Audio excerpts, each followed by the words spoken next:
تعالیٰ نے ارشاد فرمایا فَاذْكُرُونِي أَذْكُرُكُمْ کہ تم میرا ذکر کرو میں تمہارا ذکر کروں گا۔ اب آپ غور و فکر کیجئے کہ اللہ تبارک و تعالیٰ نے کیا فرمایا، کیا حکم دیا، کیا کہا کہ تم میرا ذکر کرو میں تمہارا ذکر کروں گا۔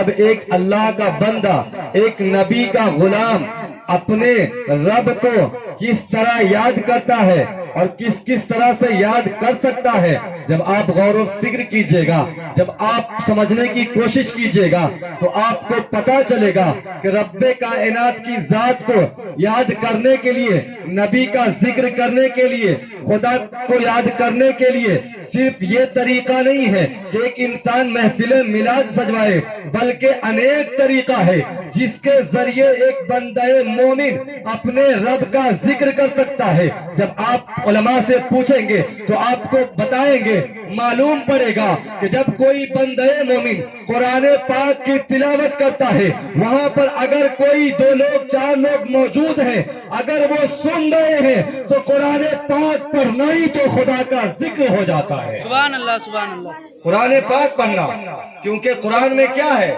کہیں خدا کی تعریف، کہیں نبی کی تعریف، کہیں ولی کی تعریف، کہیں صحابہ کی تعریف۔ قرآن پاک پڑھنا ذکر ہے۔ اب کوئی بندہ مومن اگر نماز میں قرآن پڑھتا ہے تو نماز میں خدا کا ذکر کر رہا ہے۔ اگر کوئی بندہ مومن اپنے گھر کے دروازے پہ قرآن پڑھتا ہے تو خدا کا ذکر کر رہا ہے۔ اگر کوئی بندہ مومن کسی پاک جگہ پہ چور چوراہوں میں جا کر بھی اگر قرآن پاک پڑھتا ہے تو خدا کا ذکر کر رہا ہے۔ مطلب یہ ہے کہ خدا کا ذکر کرنے کے لیے اگر ایک بندہ مومن چاہے تو صرف ایک طریقہ نہیں ہے، بلکہ ہمارے پاس انیک طریقہ ہے جس کے ذریعے ہم رب کا ذکر کر سکتے ہیں۔ اور رب نے ہمیں کہا تم میرا ذکر کرو میں تمہارا ذکر کروں گا۔ اب اللہ کا ذکر آپ چاہے نمازوں میں کرے، چاہے اذانوں میں کرے، چاہے قرآنوں میں کرے، جس طرح سے چاہے ذکر کرے۔ اگر اللہ کا ذکر آپ نمازوں میں کرتے ہیں تو بھی اللہ آپ کے ذکر کو سن رہا ہے۔ اگر اللہ کا ذکر آپ قرآن پاک پڑھ کر کرتے ہیں تو بھی خدا آپ کے ذکر کو سن رہا ہے۔ اگر محفل میلاد میں آ کر کرتے ہیں تو بھی خدا آپ کے ذکر کو سن رہا ہے۔ مطلب یہ ہے کہ ذکر کرنے کے لیے کہا گیا، لیکن یہ نہیں کہا گیا کہ آپ ذکر کہاں کریں، بلکہ اگر آپ چاہیں تو جس جگہ آپ کا دل مطمئن ہو، جو بھی جگہ پاک و صاف ہو، اس جگہ رب کا ذکر آپ کر سکتے ہیں۔ سبحان اللہ سبحان اللہ۔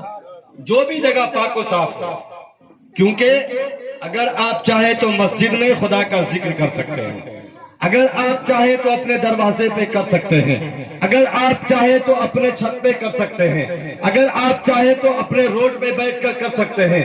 مطلب یہ ہے صرف کہ خدا نے ذکر کرنے کے لیے کہا۔ اب خدا کا ذکر، نبی کی تعریف آپ ہر وہ جگہ کر سکتے ہیں جو جگہ پاک و صاف ہو، ہر وہ جگہ پاک و صاف۔ اب ایک انسان، ایک مسلمان، ایک ایمان والا اگر نبی کی تعریف، خدا کی تعریف، خدا کا ذکر اگر کر رہا ہے تو ضروری نہیں ہے کہ ایک انسان کو نبی کی ہر تعریف معلوم ہو۔ اگر نبی کی ایک تعریف بھی آپ کو پتا ہے، اگر آپ 2 لوگوں کے سامنے نبی کی تعریف بیان کرتے ہیں تو وہ نبی کا ذکر ہے۔ اگر نبی کی ایک تعریف بھی پتا ہے، اور کون مسلمان ہے جس کو نبی کی ایک بھی تعریف پتا نہ ہو؟ اکثر مسلمان، چاہے وہ پڑھے لکھے ہوں یا نہ ہو، اتنا تو ہر مسلمان کو پتا ہے کہ اللہ تبارک و تعالی نے ہمارے نبی، دونوں عالم کے مالک و مختار محمد الرسول اللہ صلی اللہ تعالی علیہ وسلم کو اللہ نے نبیوں کا سردار بنایا۔